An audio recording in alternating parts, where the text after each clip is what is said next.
comparing it to what Elon Musk is spewing out, unfortunately, on X, you sound like Brett Stevens now, with all due respect. It's a joke. That's a real time. And you sound like him, who looks like Rachel Maddow. Or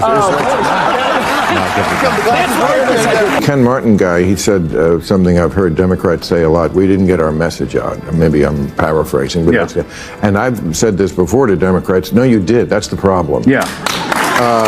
You did get your message out, and people don't like the message.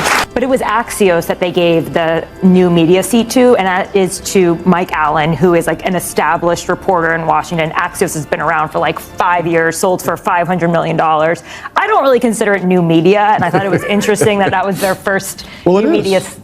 It is new media, because old media sells for $1. That is true. The woke propaganda machine is in overdrive, but one man is hitting the brakes and calling out the hypocrisy: Bill Maher. The outspoken liberal comedian isn't afraid to take aim at his own side, and this time he just shut down an MSNBC host who went all in on Trump derangement. So what exactly did the host say to spark this showdown? And how did Maher's brutal clapback leave them speechless? I've got all the details right here. Stick around. This one's going to be a doozy. And if you haven't already, hit that subscribe button for more must-watch content. And Martin? Yep. I was not aware of who he was before. I did not think it got off to a great start, because I think they need to completely reroute themselves, and I don't think they did it. What do you think?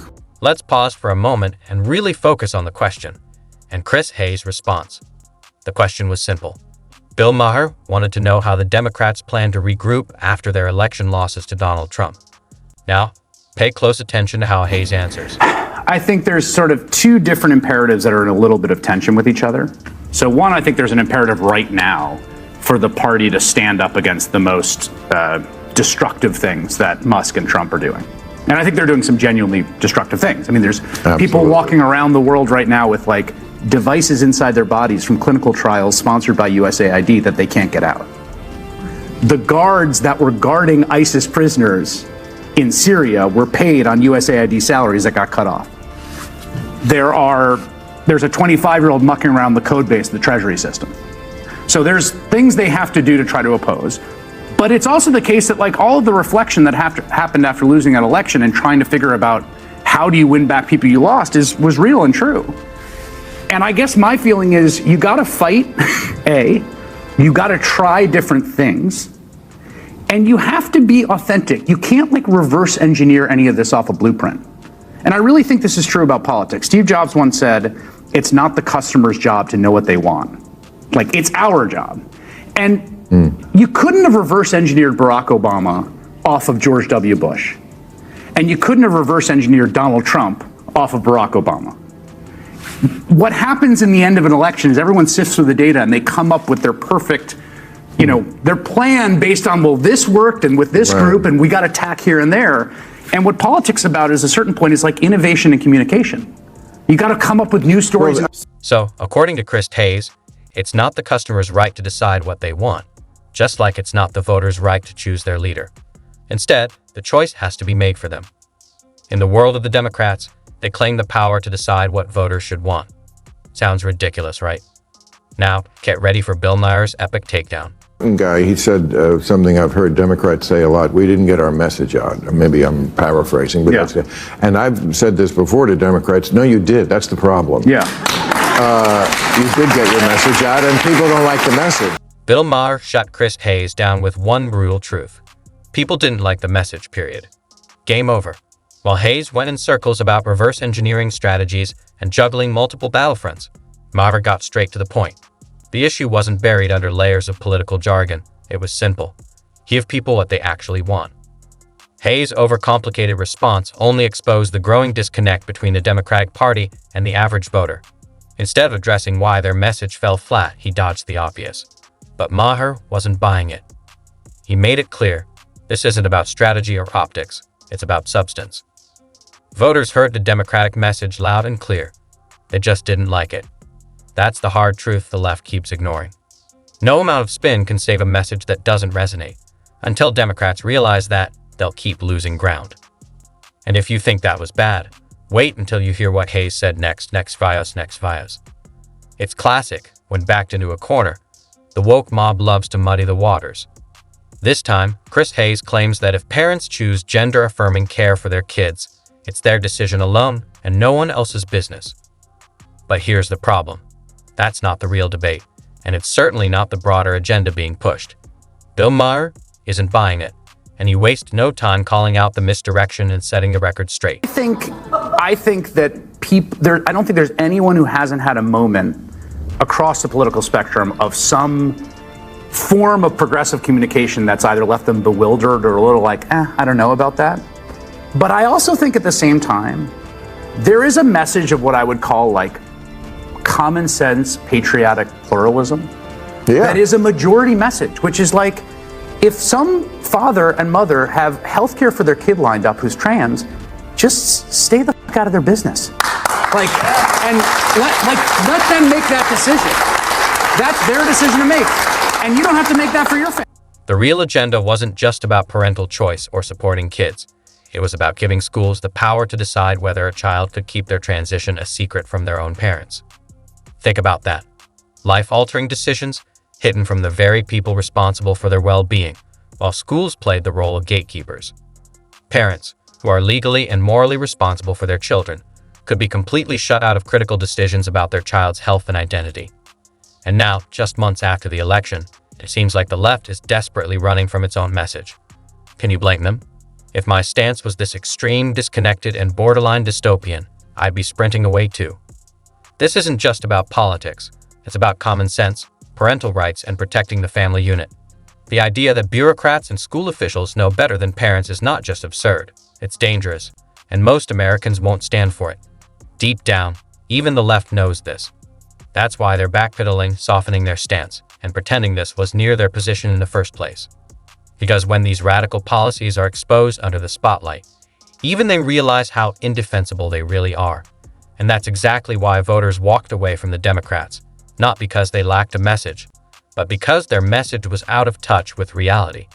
Of course, legacy media plays right along, covering for every misstep. But that's exactly why new media has become the real force shaping Trump's re-election. And when Bill Maher confronted a leftist with this reality, her reaction said it all. Listen to what she had to say. The argument is whether the child should make the decision. But the child is never making the decision. The parents are always making the decision. Parents consent to medical care. Well, here in California, you're allowed to hide it from the parents if the kid is. Yes. Thank you, one person who knows that. But I mean, somebody knows that is the case. Byron Donalds made a sharp and insightful point. Legacy media isn't just watching the Democrats' downfall from the sidelines. They're part of the problem. From spinning narratives to burying major stories, they've shot themselves in the foot. And in doing so, they've created the perfect opening for independent media to take center stage. But did you catch how a guest tried to brush off Trump's game-changing move to invite podcasters and independent journalists to the White House? She dismissed it by arguing that Axios doesn't really count as new media, because it's been around for 5 years and was bought for $500 million. That was her reasoning. As if a media company's age or price tag somehow determines its independence. Here's the real kicker. The woke left still can't grasp reality, even when it's staring them in the face. The media landscape has fundamentally changed. It's no longer about a handful of corporate giants controlling the narrative. It's about authenticity, real connections, and the raw power of independent voices speaking directly to the people. And maybe that's why legacy media feels so threatened.